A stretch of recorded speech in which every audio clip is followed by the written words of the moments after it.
आज इस वीडियो में हम लोग बात करेंगे एडिंग अप थ्योरम,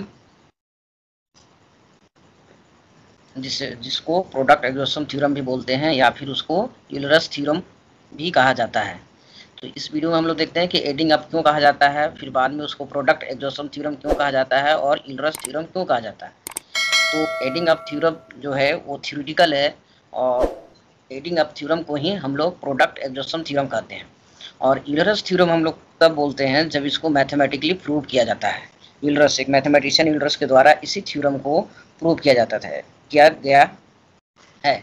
तो इसी के चलते इसको हम लोग एडिंग अप थ्योरम और प्रोडक्ट एग्जॉस्शन थ्योरम और यूलरस थ्योरम भी कहते हैं। और ये बेसिकली पार्ट होता है हमारा थ्योरी ऑफ डिस्ट्रीब्यूशन का।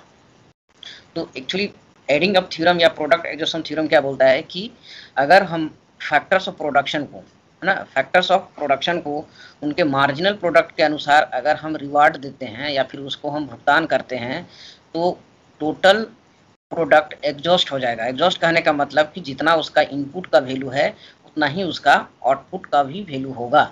मतलब कि जितना उसको प्रोड्यूस करने में एक्सपेंडिचर लग रहा है या फिर जिसको हम लोग कॉस्ट बोलते हैं, एक्सपेंडिचर ऑन फैक्टर्स, उतना ही के बराबर ये क्या होगा, वैल्यू ऑफ आउटपुट हो जाएगा, वैल्यू ऑफ आउटपुट।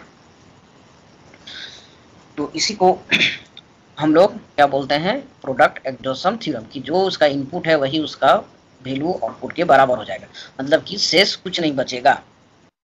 और एडिंग अप थ्योरम इसको कौन नाम देता है, विक्सटेड। ठीक है, तो एडिंग अप थ्योरम क्या बोलता है, the adding up problem state that in A competitive factor market when every factor employed in the production process is paid a price equal to the value of its marginal product, then payment to the factors exhausts the total value of the product। कि अगर factor market में competitive market हो, competitive market करने का मतलब होता है perfect competition या पूर्ण प्रतियोगिता फैक्टर बाजार में होता है या फिर साधन बाजार में होता है, तो उसका जो भी प्रोडक्ट होता है या फिर जो उसका टोटल वैल्यू ऑफ प्रोडक्ट होता है वो उसके पेमेंट, मतलब कि जितना फैक्टर को पेमेंट दिया जाता है उतना के बराबर हो जाता है, जिसको हम लोग इसको प्रूव भी किया जा सकता है। तो यहाँ पर हम लोग देख लेते हैं कि ये क्या बोलता है। तो देखिए, वैल्यू ऑफ प्रोडक्ट, पहला क्या है, वैल्यू ऑफ प्रोडक्ट। तो वैल्यू ऑफ प्रोडक्ट क्या होता है कि जब जितना उत्पादन हुआ है उसको उसके प्राइस से गुना कर देते हैं, तो P इंटू क्यू, है ना, मतलब कि प्राइस इंटू टोटल प्रोडक्ट। तो दोनों को गुना करने के बाद ये क्या माना जाता है, value of product. Value of product कहने का मतलब होता है उसका मार्केट वैल्यू या फिर इसका मतलब होता है monetary value, monetary value of product. ठीक है, तो ये बेसिकली जो थ्योरम है वो एक्चुअली आइडेंटिटी बन जाता है, आइडेंटिटी, कि अगर परफेक्ट कंपटीशन है और सभी फैक्टर्स को उनके मार्जिनल प्रोडक्ट के अनुसार पेमेंट किया जाए तो total payment total output value के बराबर होता है। तो इसको हम लोग इक्वेशन फॉर्म में इस तरह से लिख सकते हैं, value of total product equal to cost of labour plus cost of capital, है ना। यहाँ पर हम लोग मान के चलते हैं let Q is a function of labour and capital. और यहाँ पर एक चीज़ और ध्यान रखिएगा कि यहाँ पर जो प्रोडक्शन फंक्शन है, तो प्रोडक्शन फंक्शन को हम लोग क्या मानते हैं, होमोजेनस प्रोडक्शन फंक्शन या लीनियर होमोजेनस, इसको भी हम बोलते हैं लीनियर होमोजेनस, नॉन लीनियर नहीं होता है।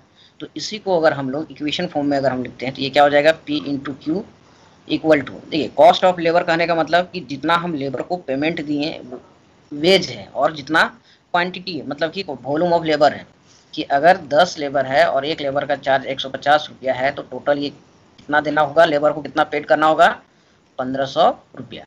तो उसी तरह से यहाँ पर भी R इंटू के, तो ये जो हो गया ये टोटल वैल्यू हो गया आपका और ये कॉस्ट ऑफ लेबर हो गया, और ये R इंटू के कॉस्ट ऑफ कैपिटल हो गया। या फिर इसको हम लोग दूसरा तरह से भी बोलते हैं कि W into R equal to हो गया एक्सपेंडिचर ऑन लेबर, और R इंटू के हो गया यहाँ पर एक्सपेंडिचर ऑन कैपिटल।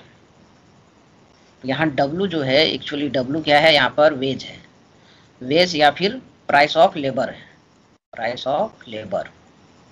जबकि R है वो रेट ऑफ इंटरेस्ट है, रेट ऑफ इंटरेस्ट, या फिर इसको हम लोग बोलते हैं प्राइस ऑफ कैपिटल।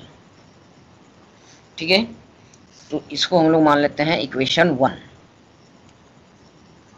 तो ये क्या हो गया, P Q equal to W into L plus R into के।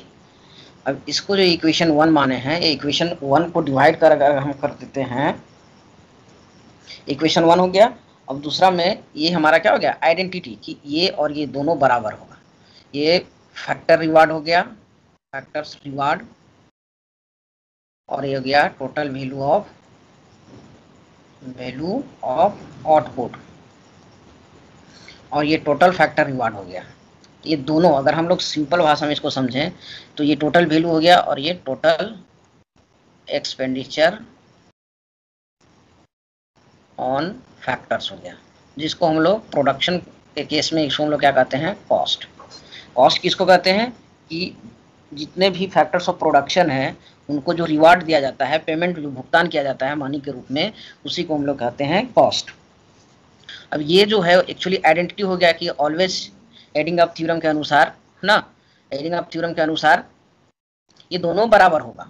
ठीक है, तो एडिंग अप कहने का मतलब क्या हो गया, यहाँ पर एडिंग अप कहने का मतलब हो गया कि अगर कॉस्ट ऑफ लेबर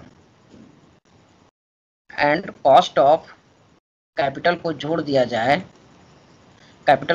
जाए, तो ये टोटल वैल्यू के बराबर हो जाएगा, ये टोटल वैल्यू के बराबर हो जाएगा।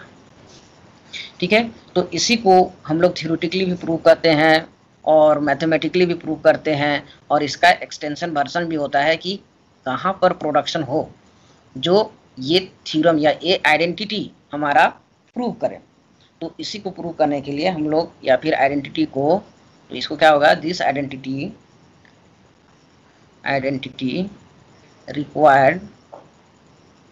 requires that the factor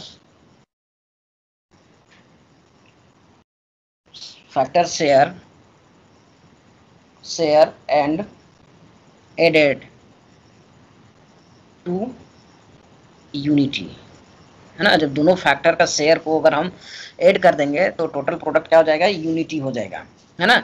तो यहाँ पर एक चीज़ और देखिएगा कि जब हम लोग बात करते हैं P Q equal to W R plus R K, है ना, तो इसको अगर हम दोनों साइड अगर डिवाइड कर देते हैं, both side divided by P into Q, total value से अगर हम डिवाइड कर देते हैं तो ये क्या हो जाएगा, पी क्यू बटा P Q equal to W by L बटा P Q plus R by into K by P into Q. तो ये कट के क्या हो जाएगा, 1 equal to W into L बटा P Q plus R into K बटा पी इंटू के।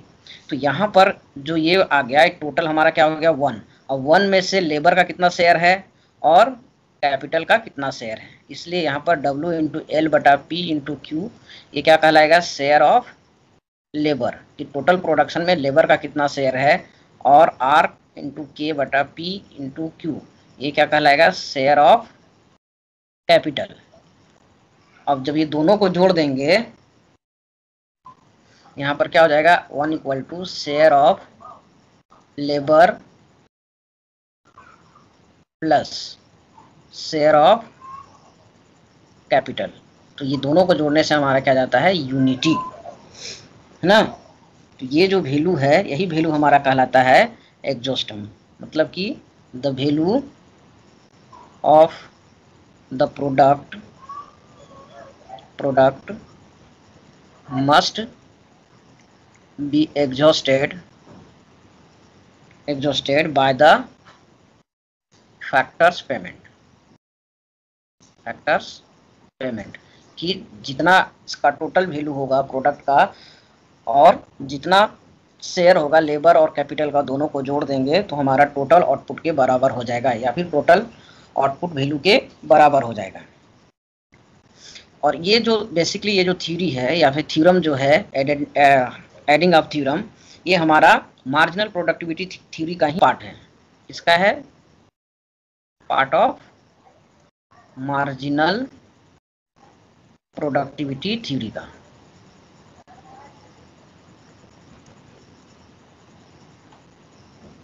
Part of marginal productivity theory. किसी और वीडियो में इसको जो फैक्टर प्राइस डिटर्मिनेशन बताएंगे तो उसमें और इसको हम क्लियर कर देंगे। तो यहाँ पर क्या होगा कि the question is whether the marginal productivity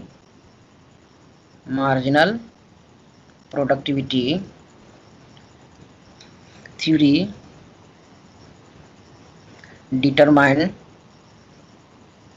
determines factors price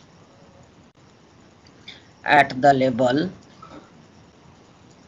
labels required to fulfill the basic product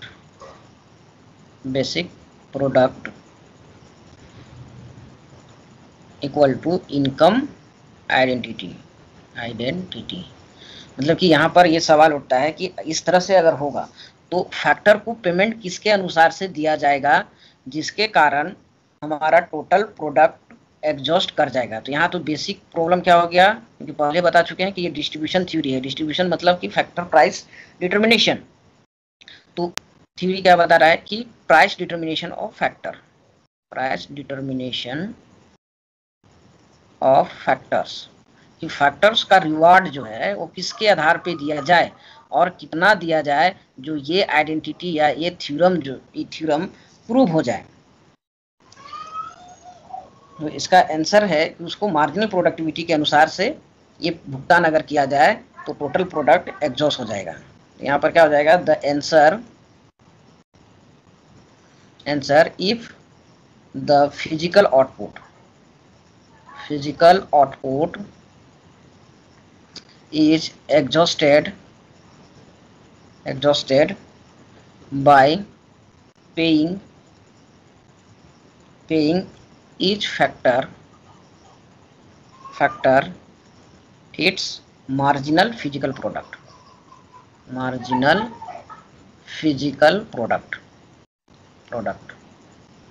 ठीक है। फिजिकल प्रोडक्ट कहने का मतलब है अगर एक लेबर है दिन भर में दो जोड़ी जूता अगर बनाता है तो उसका MPPL क्या हो जाएगा, MPPL 2 पेयर्स ऑफ शूज हो जाएगा,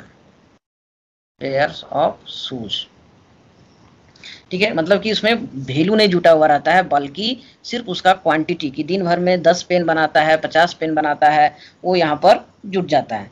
तो उसके मार्जिनल अगर फिजिकल प्रोडक्ट के अनुसार अगर उसको पेमेंट किया जाए तो ये आइडेंटिटी प्रूफ हो जाएगा। तो यहाँ पर एक चीज़ आपको बैकग्राउंड में थोड़ा सा नॉलेज होना चाहिए कि MPPL या फिर MPPK, इसको हम लोग क्या बोलते हैं, मार्जिनल फिजिकल प्रोडक्ट, जिसको हम लोग शॉर्टकट में इसको MPL के सेंस में भी देखते हैं। और ये क्या हो जाता है, मार्जिनल फिजिकल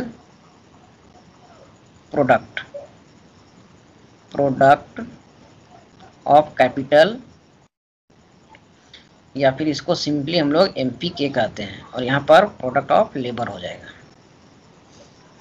यहाँ पर थोड़ा सा बैकग्राउंड आप लोग को याद होना चाहिए। जब फैक्टर प्राइस थ्योरी जब हम लोग पढ़ते हैं या डिस्ट्रीब्यूशन, तो MPPL इंटू AR से अगर हम लोग इसको गुना करते हैं तो ये बन जाता है VMPL, या फिर MPPK इंटू AR। तो इसको हम लोग क्या बोलते हैं, VMPK, मतलब कि value of marginal product of labour. यहाँ पर देखिए जो उसका फिजिकल प्रोडक्ट है उसका मार्केट वैल्यू क्या है या फिर मार्केट प्राइस से उसको हम लोग गुना कर देते हैं, तो वही हमारा बनता है VMPL, value of marginal product of capital. और जब हम लोग MPPL को उसको MR से अगर हम लोग गुना, जब MPPL को मार्जिनल रेवेन्यू से मल्टीप्लाई करते हैं तो ये बन जाता है marginal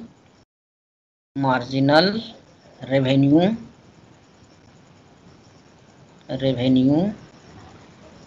product, marginal revenue product of labour.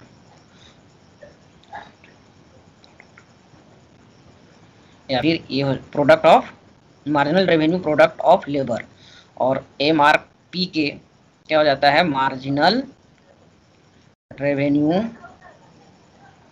Product of capital. तो एक्चुअली परफेक्ट कंपटीशन में हमारा, परफेक्ट कंपटीशन मार्केट में क्या होता है, दोनों बराबर होता है परफेक्ट कंपटीशन में,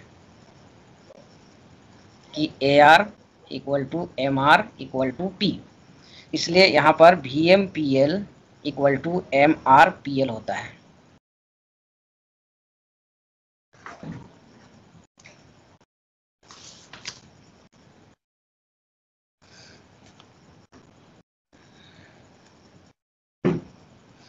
तो इसको हम लोग इस तरह से भी लिख सकते हैं, Q equal to MPPL into L, एक क्वांटिटी के टर्म में, और ये MPPK इंटू K। और जब इसको प्राइस से मल्टीप्लाई कर देते हैं तो ये P इंटू Q हो जाता है, और यहाँ पर MPPL into P into L plus MPPK into P into K। और यहाँ पर अभी ऊपर में ही बता चुके हैं कि MPPL इंटू क्या हो जाता है VMPL into L plus VMPK into K। तो यहाँ पर ये पोर्शन जो है ये क्या कहलाता है हमारा, value of marginal product of labour, और ये पोर्शन, ये दोनों पोर्शन हमारा क्या कहलाएगा, value of marginal product of capital. और P इंटू Q क्या हो गया, वैल्यू ऑफ टोटल प्रोडक्ट। तो ये हमको अब यहाँ पर देखिए जो VMPL है उसी के बराबर वेज होता है, तो अल्टीमेटली ये क्या हो गया, P into Q equal to W into L plus R into K। ठीक है, तो ये हमारा प्रूफ हो जाता है कि जो value of total product is a sum of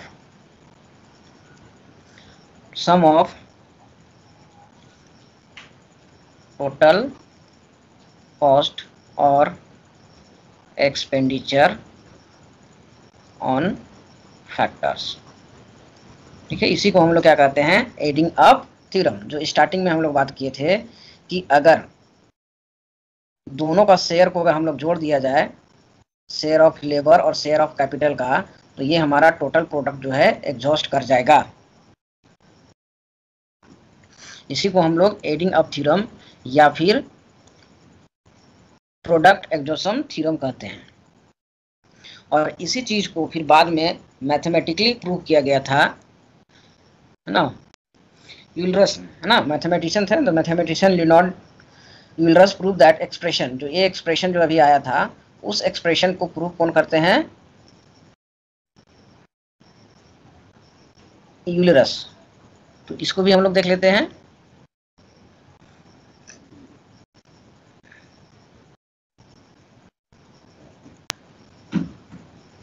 तो यहाँ पर एजम्पशन इन्होंने क्या माना था, जो पहले माना हुआ था कि पहला एजम्पशन क्या है कि प्रोडक्शन फंक्शन क्या होना चाहिए, कांस्टेंट रिटर्न टू स्केल।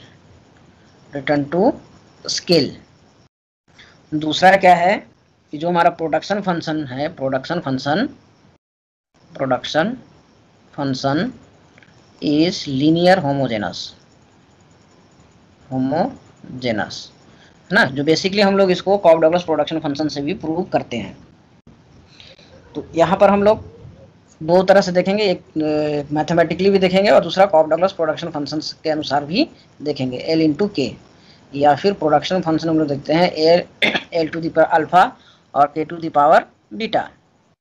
तो पहले हम लोग थ्योरेटिकल देख लेते हैं, प्योर मैथमेटिकल, उसके बाद हम एक प्रोडक्शन फंक्शन के साथ देखेंगे कि क्या ये प्रूफ होता है या नहीं होता है। तो यहाँ पर जो हमारा एक्सप्रेशन था कि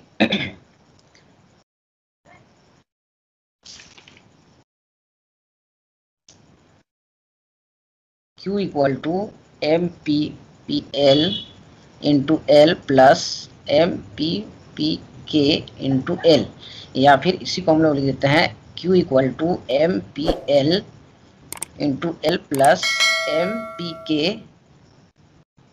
इंटू के। और जब इसको हम लोग मार्जिनल निकालते हैं तो फर्स्ट ऑर्डर डेरिवेटिव निकालते हैं। तो यहाँ पर हम लोग प्रोडक्शन फंक्शन मान रहे हैं, production is a function of labour and capital. तो यहाँ पर M P L equal to क्या आ जाएगा, del Q by del L, और M P K equal to del Q बटा डेल के।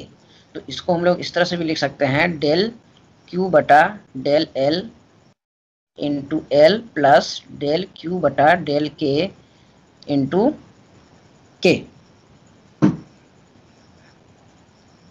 ये क्या हो जाएगा, 10 the marginal productivity theory satisfy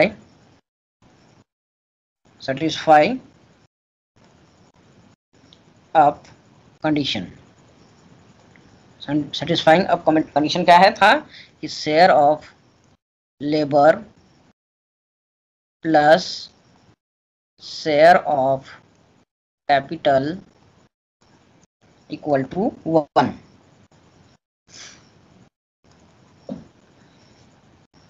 तो यहाँ पर क्या हो जाएगा, for the special case of constant return to scale, या इसको शॉर्टकट में हम लोग लिखते हैं CRS, constant return to scale. तो यहाँ पर हम लोग लेट मान लेते हैं कि प्रोडक्शन फंक्शन जो है वो क्या है, Q equal to function of labour and capital is homogeneous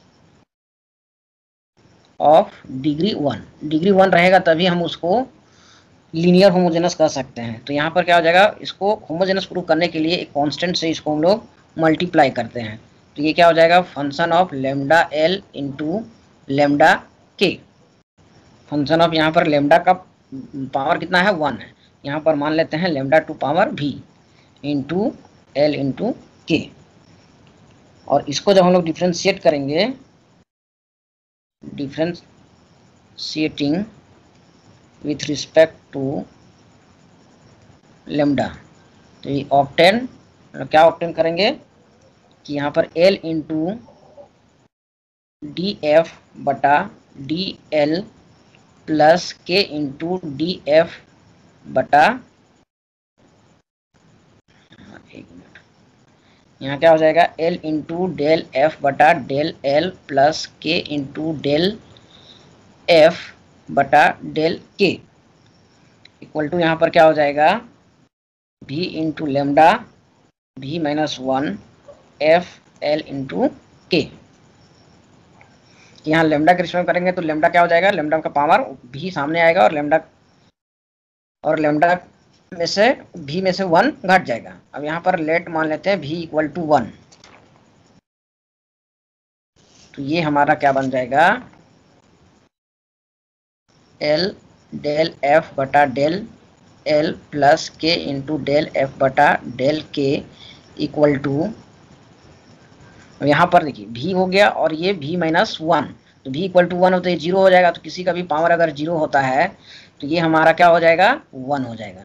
तो ये यहाँ पर v into function of l and k, या फिर l D F by D L plus K D F by D K equal to भी function of L and के। जब हम लोग भी इक्वल टू 1 मान लिए हैं तो यहाँ पर लेमडा का पावर भी माइनस 1, मतलब कि 1 माइनस 1 इक्वल टू लेमडा का पावर 0 हो जाएगा, इसलिए ये 1 हो जाएगा और भी ये 1 हो जाएगा। तो सिर्फ हमारे पास क्या बचेगा, ये पोर्शन बचेगा। तो जब ये पोर्शन बचेगा तो हमारे पास क्या हो जाएगा, ये 1 हो जाएगा। यहाँ पर ए भी 1 हो जाएगा और ए भी 1 हो जाएगा। तो यहाँ पर हमारा फाइनल क्या बच गया, L D F by D L plus K D F by D K equal to, अब ये क्या हो जाएगा, यहाँ पर माने थे Q is a function of labour and capital, तो ये क्यू हो जाएगा। या फिर L M P L plus K M P K equal to Q. तो ये हमारा प्रूफ हो गया एग्जॉशन, टोटल एग्जॉशन थ्योरम की। अगर फैक्टर्स ऑफ प्रोडक्शन को का रिवार्ड उनके मार्जिनल प्रोडक्टिविटी के आधार पे या मार्जिनल फिजिकल प्रोडक्टिविटी के आधार पे अगर पेमेंट किया जाए तो टोटल आउटपुट जो है वो एग्जॉस्ट कर।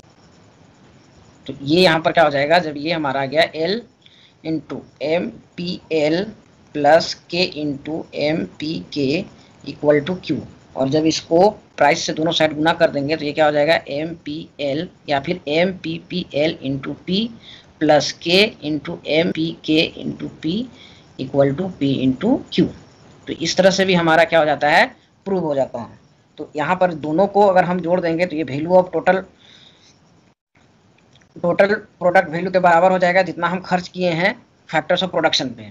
या फिर यदि हम उसको सिर्फ उसका फिजिकल प्रोडक्ट के आधार पे अगर हम पेमेंट करते हैं M P P L plus K into M P P K, तो उसका टोटल फिजिकल प्रोडक्ट के बराबर हो जाएगा।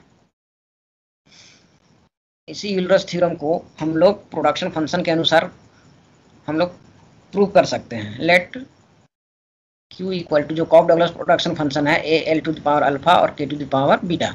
तो हमारा आइडेंटिटी क्या था, L into M P L plus K into M P K equal to Q. तो यहाँ पर सबसे पहला हम एम पी एल निकाल लेंगे, तो एम पी एल क्या हो जाएगा, D Q by D L into alpha A L to the power alpha minus 1 और K to the power beta. या फिर M P L equal to क्या हो जाएगा, D Q by D L equal to alpha A L to the power alpha K to the power beta बटा L. यहाँ पर L alpha minus 1 है तो इसी को तोड़ दिया, L alpha into L to the power minus 1 और एल अल्फा माइनस 1 है तो नीचे आके प्लस 1 आ जाएगा। और इस पूरा टर्मोलॉजी के बदले हम लोग क्यू को लिख सकते हैं यहाँ पर। तो M P L equal to क्या हो गया, अल्फा क्यू बटा एल। इसको और हम इसे लिख सकते हैं alpha into Q by L और alpha into A P L, है ना। तो हमको यहाँ पर ए पी एल की जरूरत नहीं है, हमको बस इस पोर्शन के लिए जरूरत है। उसी तरह से M P K equal to क्या हो जाएगा, del Q by del K equal to, यहाँ पर बीटा सामने आ जाएगा A L to the power alpha और K to the power beta minus 1 और M P K equal to beta A L to the power alpha K to the power beta बटा K. तो इसका भी हमारा क्या हो जाएगा, बीटा के बटा के और बीटा इंटू क्यू बटा के, या फिर इसी को हम लोग लिख सकते हैं beta into A P L. तो हमको ए पोर्शन को लेना है। तो अब यहाँ पर अगर हम वैल्यू पुट कर देते हैं कि L into M P L कितना आ गया, अल्फा क्यू बटा L plus K into beta K beta Q बटा के इक्वल टू क्यू। तो यहाँ पर कांस्टेंट रिटर्न टू स्केल है तो alpha plus beta equal to 1 हो जाएगा। तो यहाँ एल एल कट जाएगा, यहाँ पर के कट जाएगा, तो यहाँ पर क्या बचेगा, alpha Q plus beta Q equal to Q, और यहाँ से क्यू कॉमन आ जाएगा तो alpha plus beta equal to Q.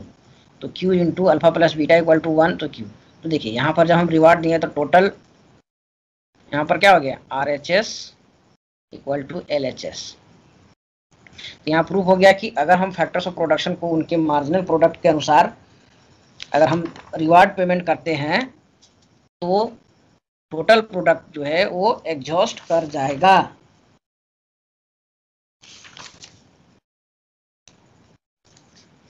इसलिए इसको हम लोग बोल सकते हैं कि if the factors if the factors are paid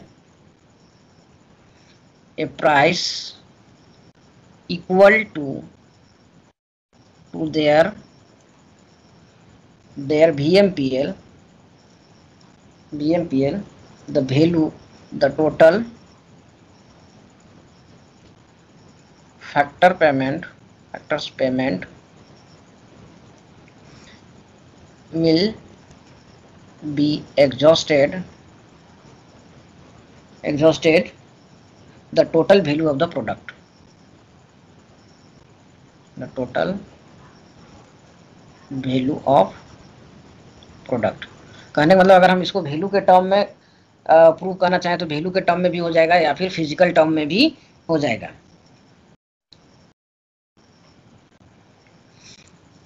इसलिए इसको हम लोग दूसरा टर्म में बोल सकते हैं कि द मार्जिनल प्रोडक्टिविटी